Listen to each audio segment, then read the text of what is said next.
자, 이제 7번 다면체와 회전체 3죠. 다면체 회전체 세 번째 시간. 교재를 치면은 124페이지부터 보면 되죠. 124페이지. 124하고 125가 되겠습니다. 124하고 125. 자. 회전체의 종류 우리 하나하나 다시 따져보면은 원기둥 아까 했습니다. 뭐를요? 직사각형을 한 변을 회전축으로 하여 이회전할 때 생기는 회전체. 근데 우리 친구들 이 직사각형도요. 너무 크게 그렸나? 이렇게 그렸다고 했을 때 자, 어느 변을 회전축을 하느냐에 따라서 좀 모양이 다를 수 있어요. 지금 이쪽을 회전축으로 하면 이런 모양 나오겠죠. 회전 모양. 근데 이쪽을 여기 변을 회전축으로 해서 돌리면 마치 자, 그래서 이렇게 해서 이쪽으로 돌리면은 요런 회전체가 나오겠죠. 직사각형의 경우는. 그런데 자, 그런데 이거를 만약에 이렇게 돌리지 않고요. 위아래로 돌린다고 하면 이걸 위아래로 돌린다고 생각해보세요. 이걸 위아래로. 그럼 어떻게 될까요? 이렇게 위아래 돌리면. 자, 그러면 이런 모양이 납니다. 이런 모양. 요런 형태 모양이 납니다. 요런 형태 모양. 위아래 돌리면요.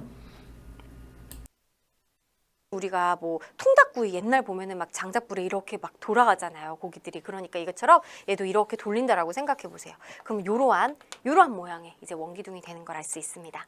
자, 이때는 두 밑면이 이렇게 옆으로 있겠죠. 그죠? 그래서 항상 아래에 있는 면이 밑면이라는 고정관념을 깼으면 좋겠어요. 자, 밑면이 이런 경우는 옆에 요게 밑면이죠. 옆으로 이렇게 있게 되겠죠. 그 다음 자, 원뿔이라는 거는 직각삼각형에 직각을 낀 한 변을 회전축으로 하여 일회전 시킬 때 생기는 회전체인데 지금 이 그림은 바로 이 변을 회전축으로 했을 때예요. 근데 선생님이 이 변을 회전축으로 한다면 약간 이런 모양으로 이렇게 나올 것 같아요. 그죠? 얘를 한 바퀴 이렇게 돌린 거니까 약간 좀 키가 작고 옆으로 쭉 퍼져 있는 그런 원뿔을 만들 수 있겠습니다. 그래서 기본 우리가 직각삼각형을 돌렸을 경우에는 이렇게 여러분 그 인디안들이 쓰는 TP라고 부르는 이런 그 천막같이 이렇게 몸이 나오지만 이걸 이렇게 돌리면 이런 식으로 돌려버리면 그래서 이거를요 이렇게 돌리면 마우스가 잘 안 나와가지고 이게 이런 방향으로 돌리면 이렇게 돌리면 그럼 이렇게 되는 모양이 된단 말이에요. 이런 식의 특이한 형태의 원뿔이 되죠. 따져보면은 어디쯤 되냐면 이런 모양이죠. 이런 모양이 되는 것입니다. 자, 그 다음에 구라는 것도 공 모양이었어요. 반원의 지름을 회전축으로 하여 일회전 시킬 때 생기는 회전체라는 거. 자, 반원이 보이죠? 반원. 이 반원을 이렇게 빙그르 한 바퀴 돌려서 만든 회전체를 구라고 하고요. 구. 좋아요. 그 다음에 새롭게 이제 중학생이 되어서 배우는 바로 원뿔대가 있습니다. 이것도 마찬가지예요. 각뿔대랑 똑같이 탄생 스토리가 같아요. 그러니까 원래 원뿔이 엄마였는데 여기서 밑면을 평행하게 자르면 애기 원뿔 나오죠? 그 아래에 있는 도형이 바로 원뿔대가 됩니다. 그러니까 두 개의 원이 평행은 하나 크기는 달라요. 합동은 아니고 그리고 이 두 밑면을 이루는 바로 이 거리를 높이라고 하는 거죠. 그죠? 자, 원뿔대도 알아볼 수 있고요. 우리 앞에서 각뿔대를 좀 복습을 해볼까요? 각뿔 알죠? 각뿔에서 밑면하고 평행하게 중간을 잘라버리는 거예요. 여기 잘라버리는 거예요. 이렇게 밑면하고 평행하게 중간을 잘라버리는 거죠. 자, 그렇게 잘랐을 때 생기는 다면체가 두 개가 있어요. 얘하고 얘 두 개가 생깁니다. 이 중에 각뿔이 아닌 쪽, 요거 각뿔이죠. 아닌 쪽, 나머지 요쪽, 요거 피라미드 모양 요거. 요 피라미드 모양. 얘가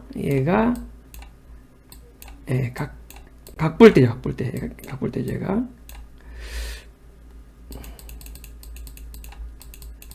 얘가 각뿔대입니다. 여기 좀 평면이 여기도 이렇게 되는구나. 얘가. 자, 그래서 이게 각뿔대고요. 이걸 똑같은 이치를 여기다 똑같이 적용해 보면 원뿔대도 적용해 보면요.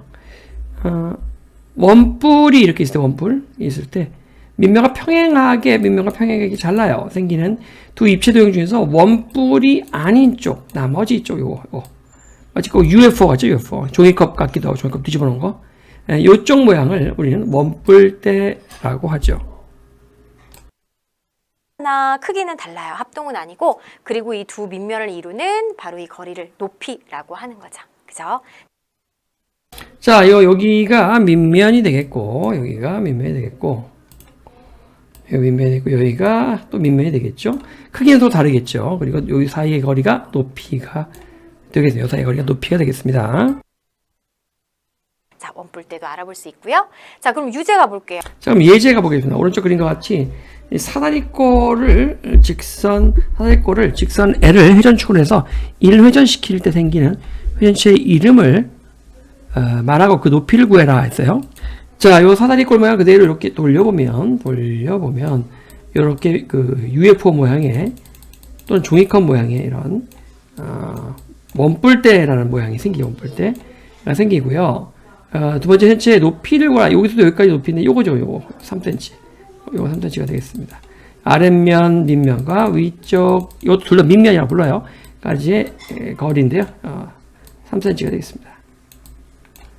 그렇지. 원뿔대 3cm가 되겠죠. 자, 그 다음에 이제 유제 갑시다. 그림과 같은 반원을 직선 L을 회전축으로 하여 1회전 시켰을 때 생기는 이 회전체의 겨냥도를 그리시오. 딱 보면 공 모양이 나오겠죠? 그래서 똑같이 이렇게 선대칭 도형 그리고 선생님 꿀팁 좋습니다. 근데 얘 원이잖아요. 얘 입체 도형이라고요. 구라고요. 구는 가장 이렇게 뚱뚱한 부분을 이렇게 우리 친구들 마치 이게 허리띠를 찬 것처럼 우리 친구들이 이렇게 선으로 그려주면요. 입체감을 살려서 멋지게 그릴 수가 있어요. 이 모양입니다. 예, 그래서 실선과 점선을 잘 구별해서 대칭축도 잘 보시고 회전축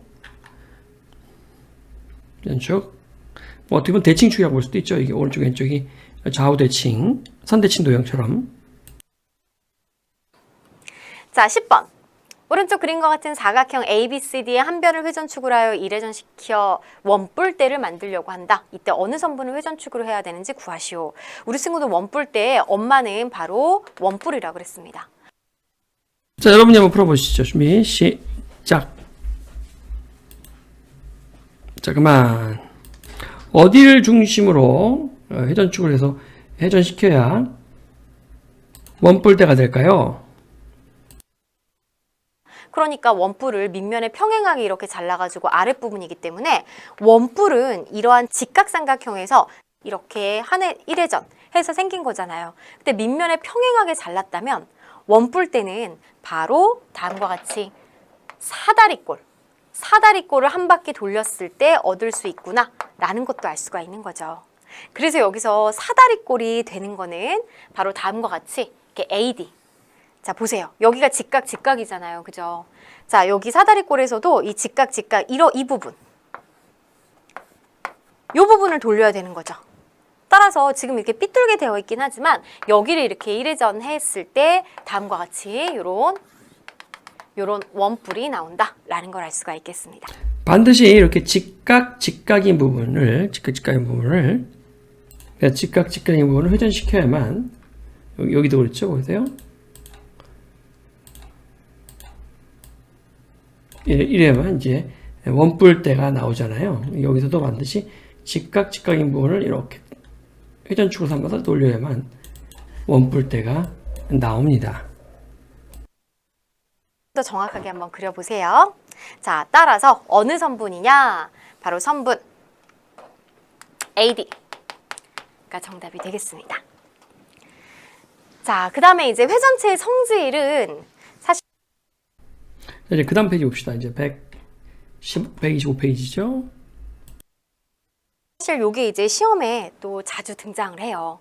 그러니까 회전체가 이렇게 한 바퀴를 돌려 만든 애들이잖아요. 그죠? 그렇기 때문에 회전축의 수직인 평면으로 자르는 경우랑 회전축을 포함하는 평면으로 자를 때 어떤 모양이 나올지 상상하는 문제들이 많이 나옵니다.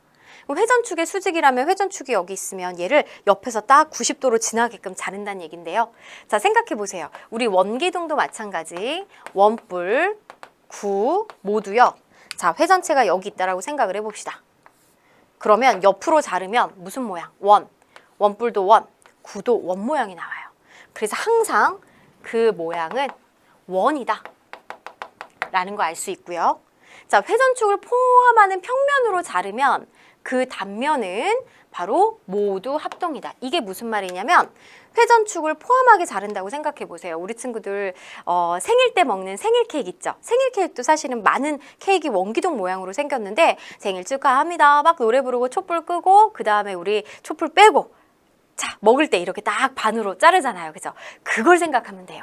한가운데 회전축이 있다고 생각하고 얘를 딱 자른다면 직사각형 모양이 나올 거예요. 근데 이렇게 자르던 우리 똑같이 직사각형 모양이 나오니까 이 말입니다. 그래서 그게 모두 합동이라는 거고 회전축을 대칭축으로 하는 선대칭 도형이다라는 거예요.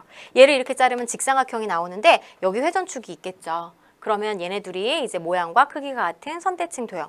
여기서도 이렇게 이등변 삼각형이 나올 거예요. 그러면 얘도 여기가 대칭축이 대칭축을 하는, 그러니까 회전축을 대칭축으로 하는 바로 선대칭 도형, 평면 도형이 나온다라는 얘기입니다. 구도 마찬가지고요. 맞아요. 네. 자, 그럼 자, 회전축의 수직인 평면으로 이게 회전축이잖아요. 이게 수직이면 이 방향이죠. 이 방향.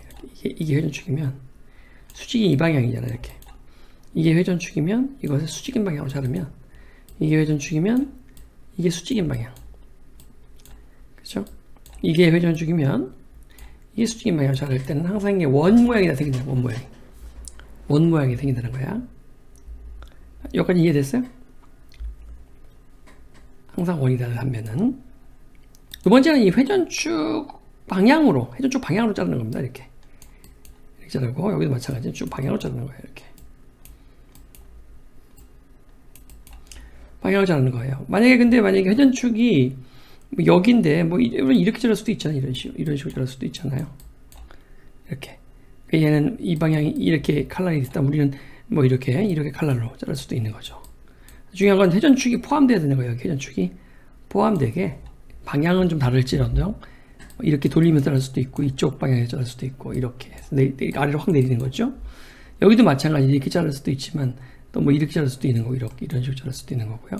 회전축은 포함돼야 돼요. 그 속에 반드시.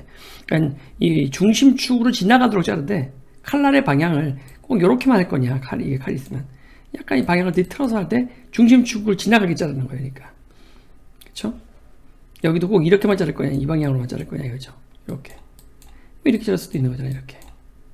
이 수박이 이렇게 수박인데 여러분이 가운데 이렇게 썰어보세요. 무조건 수박은 이렇게 나오죠. 이런 식으로 동그랗게 나오죠. 이렇게 옆으로 잘라버리면 무조건 수박 단면 이렇게 나오죠.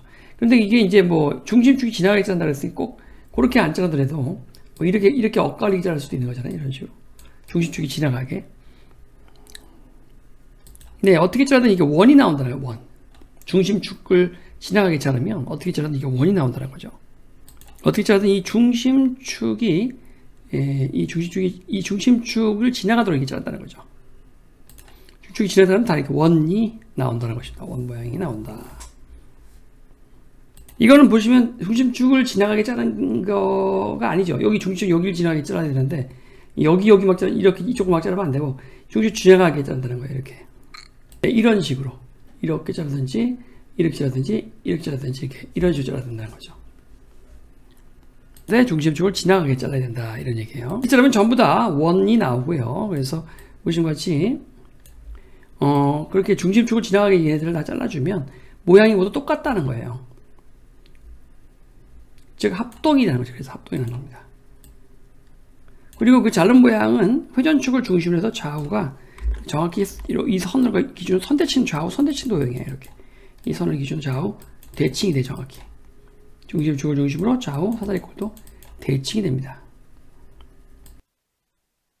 그러면 우리가 그림으로 알아볼게요. 선생님이 이제 글로 보여주느라고. 지금 보세요.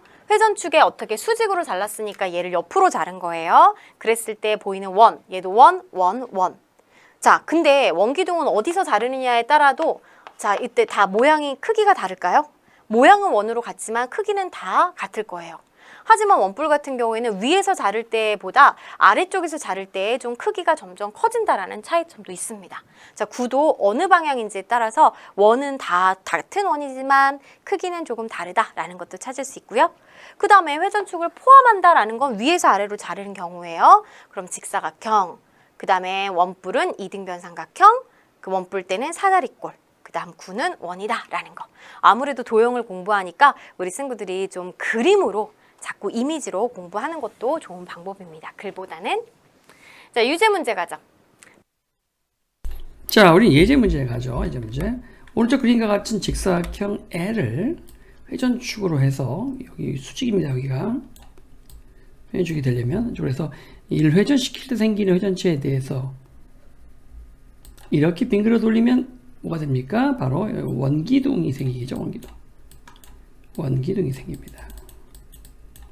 그래서 생기는 것에 대해서 답을 구하시오. 회전축의 수직인 평면으로 자를 때 회전체의 회전축에 이게 회전축이잖아요. 지금 회전축. 수직인 평면을 자를 때 이 방향으로 자르겠다는 거죠.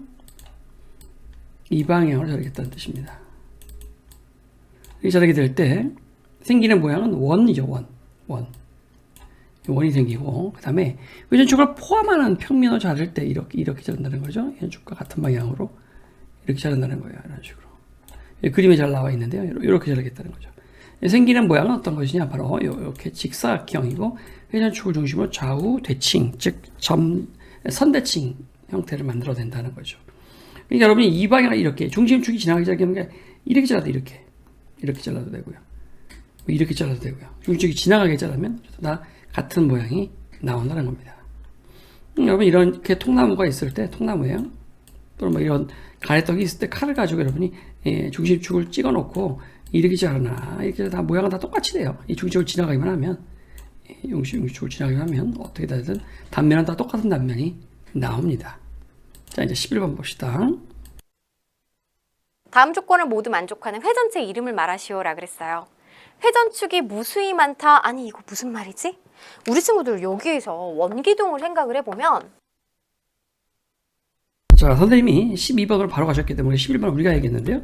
다음 회전축을 포함하는 평면으로 자를 때 생기는 단면의 모양을 말하시오. 자, 원뿔의 같은 경우는 여기 있었죠, 원뿔. 그래서 회전축의 방향으로 이렇게 자를 때입니다. 자르게 되면 이렇게 자르게 되면 삼각형이 나오죠. 정확히 말하면 이등변 삼각형이 나옵니다. 이등변 삼각형. 이등변 삼각형이 나오죠.